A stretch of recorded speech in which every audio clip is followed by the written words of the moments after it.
Rien n'est difficile s'il y a les moyens, parce que ce qu'il produit le Sénégal, c'est pas grand-chose. On n'arrive même pas à couvrir les besoins du pays. Et on parle de la souveraineté alimentaire alors qu'on continue à importer des produits de base, et à savoir la pomme de terre et l'oignon et des carottes.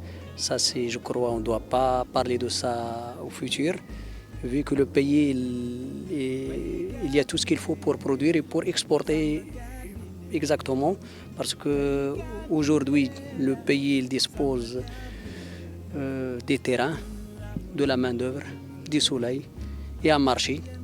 Et vraiment, ça fait mal au corps quand on voit que chaque année, le pays l'importe aux alentours de 200 000 tonnes, alors que les agriculteurs, parfois, ils perdent de la production à cause des infrastructures de stockage, parce que tout le monde il produit entre le mois de mars et le mois de juin. Et arrivé l'hivernage, on commence à parler de manque d'oignons pour le Sénégal dès les premières pluies. Je crois que si on arrive à encadrer et à canaliser les subventions de l'État vers des chambres de stockage, je crois que le Sénégal ne doit pas importer ni pommes de terre ni soblé. Et produire sur 250 hectares, je crois qu'on a l'habitude de faire plus que ça. Nous, la valeur d'aujourd'hui, on gère plus de 1000 hectares. Tout ça, c'est des soblés. Et on est spécialisé vraiment entre soblé et pastèque pour la rotation. Et le marché, il est là. Le marché, il est là, sauf que tout le monde, il produit en même temps, entre mars et juin. Et c'est pour cela, parfois, il y a des petits agriculteurs qui réclament. C'est normal, mais je crois qu'il y a un grand marché si on arrive à faire du stockage pour les agrobusiness et laisser les petits producteurs vendre dans les périodes de pointe. Mais gérer 250 hectares, c'est pas difficile. C'est pas difficile.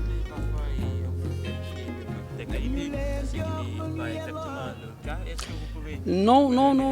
La qualité du soblé Sénégal, c'est une très très bonne qualité. Sauf, je l'ai dit, je le répète, les petits agriculteurs ils n'ont pas les moyens, ni financiers, ni techniques pour avoir un oignon stockable.